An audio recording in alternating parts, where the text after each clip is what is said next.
Hola alumnos, hoy vamos a ver la unidad 10, sistema locomotor. El aparato locomotor es el sistema orgánico que brinda al cuerpo la habilidad de moverse usando los sistemas musculares y el esqueleto. La importancia del sistema locomotor reside en que es el responsable de entregar forma, estabilidad, movimiento y soporte al cuerpo. Está formando el sistema osteoarticular y el sistema muscular, huesos del esqueleto, cartílagos, músculos, tendones, ligamentos, articulaciones y tejido conectivo, que mantienen a los órganos en su lugar y unen los tejidos del cuerpo. Hay que tener en cuenta que los animales necesitan moverse para obtener comida y protección. No son seres vivos como las plantas que desarrollan toda su vida en un mismo lugar. Los animales, digamos, el reino animal, que es el que nosotros pertenecemos, necesitamos movernos, defendernos y hacer determinados tipos de actividades, digamos, por lo cual necesitamos movilidad. Por lo cual este es un aparato muy importante del cuerpo humano y sobre todo los seres humanos, ya más particularmente el ser humano moderno, necesita hacer toda una serie de actividades para trabajar, estudiar y relacionarse, por lo cual el sistema locomotor, digamos, le es fundamental. Primero vamos a hablar de los huesos. Los huesos son tejido vivo. Los huesos del sistema esquelético protegen los órganos internos del cuerpo, sostienen el peso del organismo y sirven como la primera fuente de absorción de fósforo y calcio. Estas son, digamos, las funciones de los huesos. Para que los huesos puedan realizar movimientos, tienen que estar unidos. Es por eso que están conectados por las articulaciones y fibras musculares y también por tejidos conectivos como los tendones y los ligamentos. Los huesos, a su vez, guardan minerales y lípidos, que son grasas, como el calcio, que es el mineral más abundante en nuestro cuerpo. O sea, además de la función estructural que tiene el hueso y de protección, pensemos que, por ejemplo, las costillas protegen los órganos vitales. Nosotros vemos la figura anterior, la de la derecha, vemos que la mitad del torso, digamos, están los músculos y la otra mitad está solamente los huesos. Vemos que todo el sistema de costillas están protegiendo los órganos vitales que están adentro, digamos, en el tórax, como el corazón, los pulmones. Por eso son tan importantes, digamos, los huesos también como protección. El cráneo protege a lo más importante, digamos, que es el sistema nervioso central. Además, no solamente nos dan soporte, estructura, postura, sino que además los huesos nos dan protección.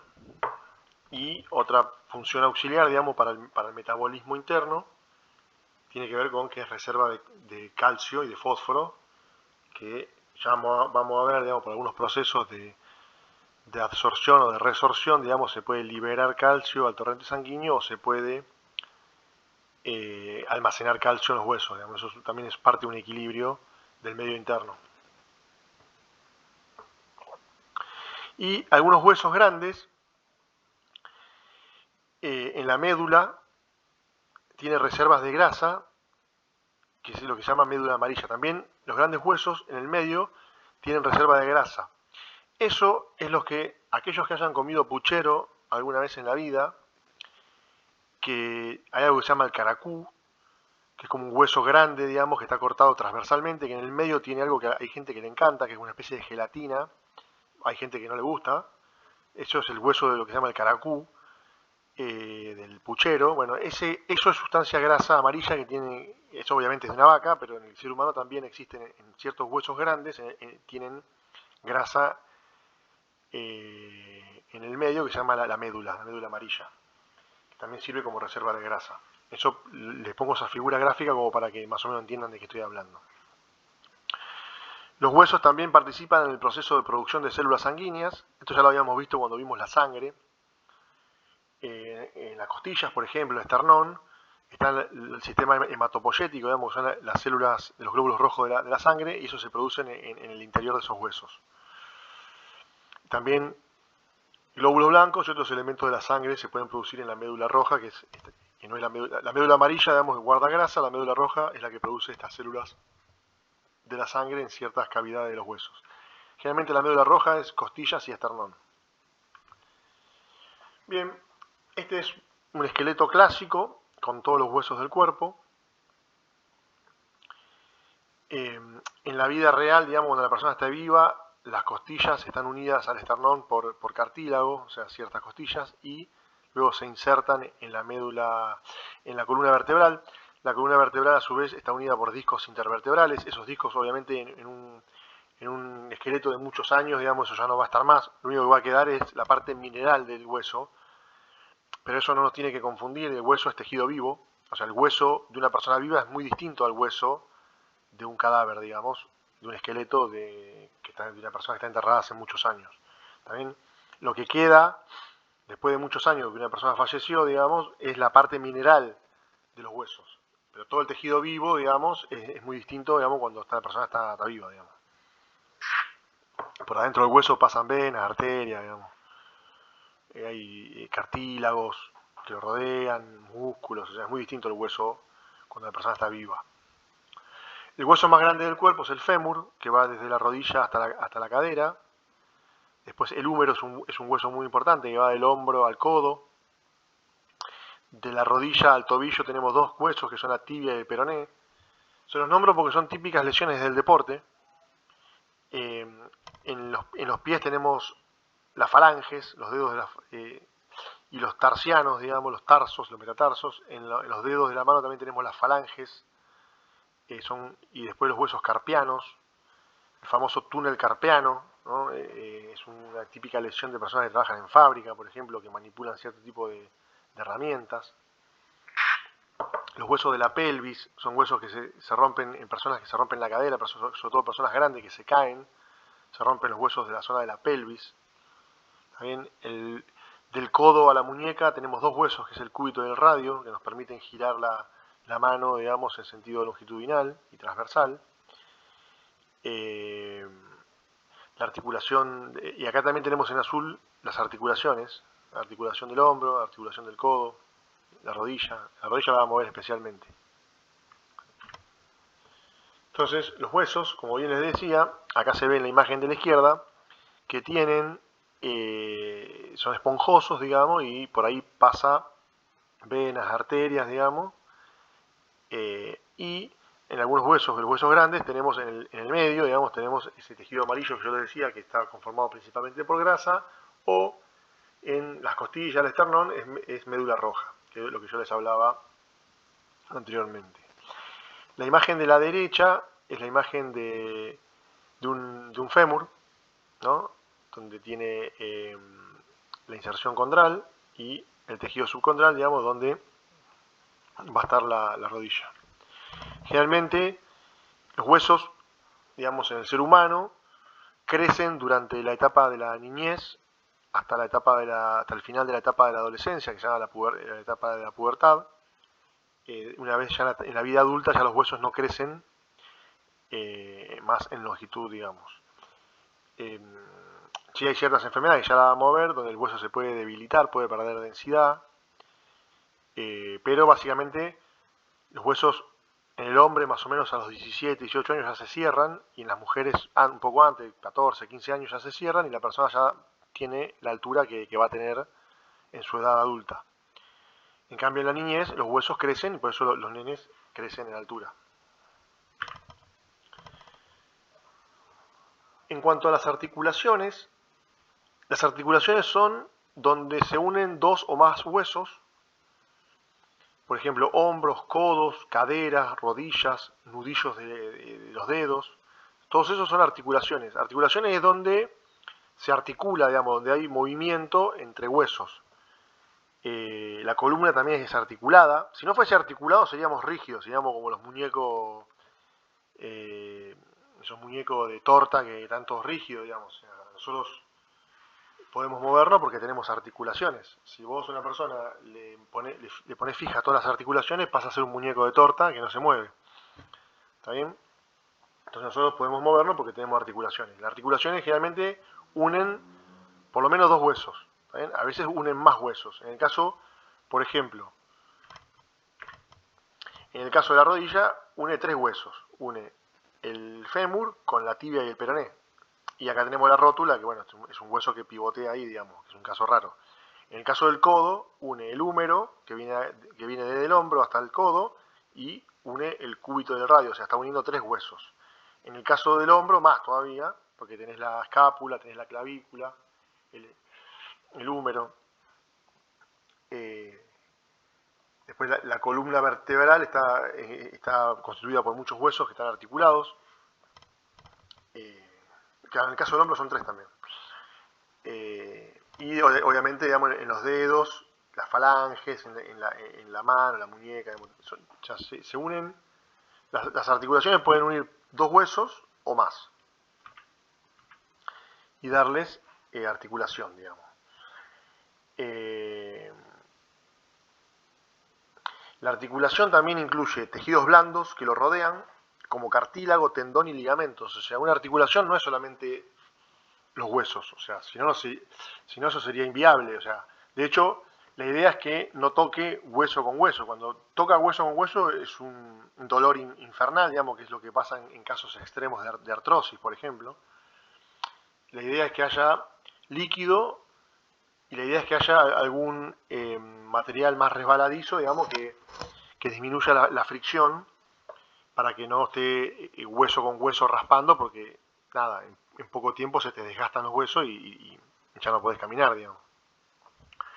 Por eso la articulación cumple esa función de lubricar, digamos, donde hay movimiento, de enfriar, digamos, y de dar flexibilidad al movimiento. Por eso tienen esos tejidos que acabo de nombrar. El cartílago es un tejido flexible, duro, resbaladizo, que cubre los extremos de los huesos en una articulación. En este caso, tenemos una articulación genérica en la figura de la derecha, y lo que vemos ahí en azul son cartílago. ¿Está bien? Nosotros tenemos distintos tipos de cartílago. Hay cartílago articular, hay otro tipo de cartílagos. Por ejemplo, nuestra nariz está formada por cartílago, la forma típica triangular de la nariz. ¿Está bien? Si nosotros viéramos un esqueleto, fíjate que tiene un agujero en donde está la nariz. ¿Por qué? Porque eso es cartílago lo que le da la forma triangular de la nariz. Lo mismo que la oreja. Fíjate que el cráneo de un esqueleto no tiene orejas, porque la oreja es cartílago, no es hueso. Entonces ese cartílago, cuando la persona murió, digamos, se descompone. Es como la piel, como los órganos, como el músculo, se va descomponiendo. Lo que queda es la mineralización del hueso, nada más. Después los tendones son bandas resistentes y flexibles que conectan los músculos con los huesos para que puedan mover las articulaciones. O sea, el tendón es la parte terminal de un músculo que se inserta en el hueso. Entonces, cuando el músculo se contrae, ese tendón, que es como una soga, tira del hueso y ahí se produce el movimiento. Correr, caminar, levantar una pesa, o los movimientos más finos, digamos, de las manos cuando una persona toca la guitarra. Todo eso se produce por contracción de músculos, relajación de otros músculos y porque los tendones están tirando de los huesos, digamos. Y después existe los ligamentos, que son los que conectan los huesos de la articulación entre sí para mantenerlos estables cuando se mueven. Los ligamentos son lo que hacen que no se te salga la pierna volando cuando pateas un tiro libre, digamos. O sea, si no tuviesen... Vos fíjate que si esta fuese la rodilla, si esta articulación fuese la rodilla, vos fíjate que no hay nada, digamos, entre un hueso y un hueso. Lo único que lo une son los ligamentos. ¿Está bien? Si vos tuviese el ligamento y la piel, digamos, pero básicamente, o sea, si no tuvieses ligamentos, saldrían volando las articulaciones cada vez que pateas un tiro libre en un partido de fútbol, digamos. Y no es la idea. Seguramente habrán escuchado hablar de todos estos que acabo de nombrar, son típicas lesiones del deporte. tendones, la famosa tendinitis, digamos, sobre todo, bueno, no solamente en el deporte, sino personas que trabajan en fábrica, que manejan colectivos, son inflamaciones de los tendones, rotura del ligamento, la típica rotura del papi fútbol, del futsal, del pádel, o sea, la persona que gira y le queda trabada la pierna en el piso y gira y se rompen los ligamentos cruzados, los ligamentos laterales, típicas lesiones del deporte. Cartílagos, por ejemplo, en el caso de la rodilla, los meniscos son cartílagos, ahora lo vamos a ver. Porque acá entramos a la articulación más importante del cuerpo, que es la de la rodilla, que es la que más peso soporta, que es la que más se suele lesionar, lamentablemente, con lo que son lesiones deportivas, y la que genera mayormente consultas en la farmacia, ¿no? Generalmente en la artritis o en la artrosis, digamos, ya son enfermedades más degenerativas de los adultos mayores.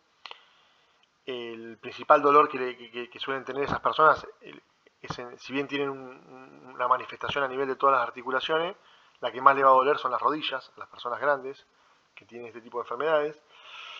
Y en cuanto al deporte, en personas más jóvenes, generalmente la articulación que más se va a lesionar es la rodilla. También los tobillos, también los codos y el hombro. En deportes como el pádel, el tenis, es muy común las lesiones en el hombro por el tema de los mismos movimientos que tiene ese deporte. En el rugby también es muy común la lesión del hombro por el tema de los tackles y el tema del scrum, digamos, estar en situaciones de golpearse, digamos, y de empujar. Son típicas lesiones del deporte, digamos.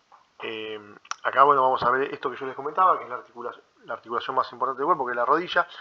Eso tiene una forma muy particular, no todas las articulaciones son así, pero esta la voy a explicar especialmente por todas las implicancias que tiene en la farmacia, digamos, todo lo que tiene que ver con la rodilla. La rodilla tiene unos cartílagos que se llaman meniscos, que son los que cubren estos cartílagos azules, que están acá en la imagen de arriba a la izquierda. Son esos cartílagos azules que recubren a la rodilla, a los huesos, digamos, tanto a la tibia, al peroné, como al fémur. ¿Para qué? Para que el fémur no esté raspando con la tibia. Un hueso es mineral, digamos, y si estuviese raspando sería como raspar dos piedras, digamos, va a empezar a desgranarse, digamos. Entonces la idea es poner esa sustancia que es como una especie en cartílago, es como el cartílago del pollo, que no sé si alguna vez alguno habrá despostado un pollo. Cuando uno le saca la pata, digamos, desprende la pata del muslo, fíjense que hay como unas cosas suavecitas y blancas, digamos, que están ahí en la articulación, que esos son los cartílagos, digamos, que evitan que los huesos se raspen entre sí. Son como una especie de gel, digamos, duro, una especie de silicona, digamos, los cartílagos, que son los mismos cartílagos que nosotros nos podemos tocar acá en la oreja o en la nariz, digamos. Es básicamente, tiene otra estructura, pero básicamente eso, es algo de esa consistencia. Y evita la fricción entre los huesos. Después, como bien vemos en la imagen, la rodilla tiene la rótula, que es algo que nosotros nos podemos tocar en la parte de adelante de la rodilla. Ese hueso está flotando, en verdad, que en verdad no flota, digamos, pero porque tiene los ligamentos, que se llaman, o sea, tienen los tendones que se insertan, digamos, y los ligamentos, pero básicamente a través de la rótula está el movimiento de la rodilla. Nosotros tenemos un músculo que se llama cuádriceps anterior, que es el músculo que tenemos adelante, que es un músculo muy fuerte, el de la pierna es uno de los músculos más fuertes del cuerpo. Ese músculo, cuando se contrae, el cuádriceps, tiene la capacidad, digamos, de poder elevar la pierna, digamos. Sería el músculo uno de los músculos con los que se patea una pelota, o los músculos, el típico ejercicio de gimnasio, digamos, que la persona está sentada y eleva un peso. ¿Está bien? Eso es elevación de cuádriceps. Es uno de los músculos más fuertes del cuerpo. ¿Está bien? Tanto los isquiotibiales, digamos, como los cuádriceps de la pierna, digamos, son los músculos más fuertes del cuerpo, son los que permiten levantar la mayor cantidad de peso, por ejemplo, en un gimnasio. Bien. Y en la imagen de la derecha vemos los ligamentos. Tenemos los ligamentos laterales y los ligamentos cruzados. Esos ligamentos son los que unen la articulación de la rodilla. Y además todo esto está recubierto por algo que se llama cápsula articular, digamos, y en el medio de eso hay líquido, se llama el líquido sinovial. O sea, acá adentro hay toda una membrana que la recurre y ahí hay líquido. También es un líquido especial, viscoso, que es como una especie de aceite, que es el que hace que ese movimiento, digamos, con todas esas sustancias lisas y resbaladizas, digamos, y con una especie de aceite adentro, no te duela, no levante temperatura, no se desgaste la articulación. Es básicamente el funcionamiento que tienen los motores, que tienen piezas móviles, que tienen aceite para que justamente no haya fricción. Bien. Hablando de los cartílagos son un tipo de tejido conectivo, una sustancia con textura de gel firme, esto que yo les decía, una especie de silicona. Existen 3 tipos de cartílago en el organismo dependiendo de su ubicación. El que se llama cartílago hialino es el más común y genera estructuras firmes pero flexibles como las puntas de las costillas y la parte del septo nasal, que es la nariz, básicamente el triángulo de la nariz. Después existe el cartílago articular, que es el que yo les estaba hablando, que es el que cubre los extremos de las articulaciones. Y los otros tipos de cartílagos son elástico y fibrocartílago. Este último es el encargado de resistir la compresión y limitar movimientos relativos como que encontramos en la articulación de la rodilla, las vértebras y los huesos púbicos. Esos serían como los meniscos que yo le hablaba de la rodilla. Una vez planteado, digamos, la estructura del aparato locomotor, vamos a entrar a hablar de los medicamentos y los distintos problemas que puede llegar a tener la gente con este tipo de estructuras. Uno de los medicamentos más vendidos en lo que tiene que ver con articulaciones y cartílago es lo que se llama una droga que se llama condroitin sulfato y la glucosamina. Uno de los más vendidos es el glucoarrumalón de Argentia y el glucocartiflex del laboratorio CISA. Estos generalmente se utilizan en artrosis y son sustancias, drogas que se usan para reconstituir el cartílago. Cuando las personas tienen enfermedades degenerativas del cartílago, ya personas, sobre todo personas dañosas, una estrategia, digamos, farmacológica es que reconstituyan el cartílago, digamos, que fue siendo desgastado por la enfermedad y por la edad también. Obviamente no es lo mismo una persona que tiene 15 años que una persona que tiene 80. O sea, a la persona que tiene 80 ya le pasó toda la vida por encima y todos esos cartílagos estuvieron raspándose durante 80 años. Si bien obviamente hay una renovación de células, hay una renovación del cartílago, la realidad es que una persona que tiene 80 años tiene 80 años de estar friccionando las rodillas y una persona que tiene 15 es una persona joven que tiene mucho menos uso de esas articulaciones, por lo cual es entendible que ese desgaste se produzca con la edad. Y entonces este tipo de medicamentos tiene que ver con la reconstrucción del cartílago. Después también vienen combinados glucosamina y condroitin sulfato, como por ejemplo el glucoarrumalón dúo, el Azotrex de Rafo, el Baliartrin dúo de Baliarda. Esos son de los más vendidos en este tipo de patologías. Después también tenemos lo que se llama colágeno tipo 2. El colágeno tipo 2 es el principal constituyente del cartílago, por lo cual el suministro externo puede ayudar a mantener la integridad del mismo. O sea, el colágeno está en el músculo, en la piel, en el pelo. O sea, el colágeno es una proteína que está en diferentes lugares, pero el colágeno tipo 2 es el de las articulaciones. Por eso tenemos medicamentos como el Artinovo de Bagó, tiene colágeno tipo 2, el Curflex de Gramont Millet, Infiltrex, también es otro medicamento que viene con colágeno tipo 2. Y estos son los 3 medicamentos más vendidos como estrategia de reconstitución del cartílago. Ya habíamos hablado de condroitin sulfato y glucosamina. También a esta persona se le suele suministrar conjuntamente colágeno tipo 2, que es la combinación, digamos, de reconstrucción de cartílago. Acá no estamos hablando de combatir el dolor, no estamos hablando de otro tipo de estrategias, sino que estamos hablando directamente de reconstruir el cartílago. Las personas tienen dolor porque tienen el cartílago desgastado, y cuando tienen el cartílago desgastado empiezan a tener dolor a nivel de las articulaciones. Y una estrategia es esta de reconstruir el cartílago. Y la principal línea de tratamiento es estas drogas que les acabo de mencionar. También, cuando hay desgaste articular, artrosis, artritis, digamos, aparece el dolor y también es algo que hay que tratar. No solamente estrategias que pueden ser de rehabilitación, hay distintos tipos de estrategias, puede ser una operación de menisco, puede ser estas drogas que yo les había hablado, digamos, pero también hay que a su vez combatir el dolor porque el dolor es algo anquilosante.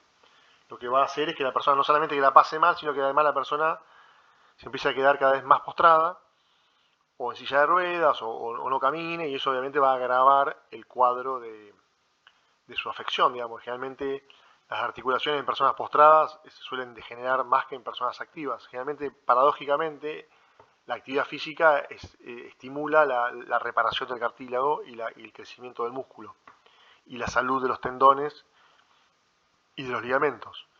Así que paradójicamente la actividad física mejora esta sintomatología. El problema es que estas personas no pueden hacer actividad física justamente porque tienen desgastados los cartílagos y el dolor. Así que una buena estrategia también es no solamente reconstituir el cartílago, sino también tratar el dolor para que la persona pueda tener una vida más llevadera también. En esto vamos a meternos de lleno en el dolor. Esto que voy a hablar va a ser transversal al dolor. Esto obviamente nos dio pie para hablar del dolor, pero básicamente vamos a abordar el dolor como una temática transversal en este momento, ya que el dolor es una señal del sistema nervioso de que algo no anda bien. O sea, el dolor es un síntoma, es una señal, te está diciendo que algo no anda bien. O sea, apoyaste la mano en un calorama, sacala, porque te va a doler. ¿Está bien? Pisaste, te estabas descalzo, digamos, y pisaste un vidrio de una copa que se había roto y automáticamente vas a sentir dolor cuando el vidrio te corte el pie, la planta del pie, y en vez de seguir pisando y restregando sobre el vidrio, el cuerpo te va a decir, saca el pie de ahí porque te lo estás cortando todo con un vidrio. ¿Está bien? O sea, el dolor es un síntoma de que algo no está bien, porque te estás cortando la planta del pie, vas a perder sangre, te puedes infectar, o sea, puedes perder la sangre, digamos, o sea, entonces el dolor te está diciendo, saca el pie de ahí, digamos, que no está bien eso que está pasando. Y así el dolor en un montón de cosas, te avisa de que hay cosas que no andan bien, de que te quebraste un hueso, de que hay algo que no anda bien, de que tenés acidez, de que ¿no? El dolor es algo que te está diciendo que hay algo que no está bien. Es una sensación obviamente que nos causa supervivencia, o sea, el ser humano trata de no lastimarse también por el dolor que le genera, o sea, a veces el ser humano no es muy consciente, como por ejemplo un niño, pero sabe perfectamente que el dolor es algo desagradable y automáticamente aprende a no hacer algo que le va a causar dolor. ¿Está bien? Que de hecho es de las primeras cosas que aprendemos de chicos, a tratar de no golpearnos, de no lastimarnos, que de hecho lo hacemos, nos caemos, ponemos la mano en la puerta cuando la están cerrando, los nenes hacen todas esas cosas y aprenden a no hacerlo más a través del dolor. Lamentablemente el dolor educa al ser humano, digamos, de no pongas la mano en el fuego, no toques cosas calientes,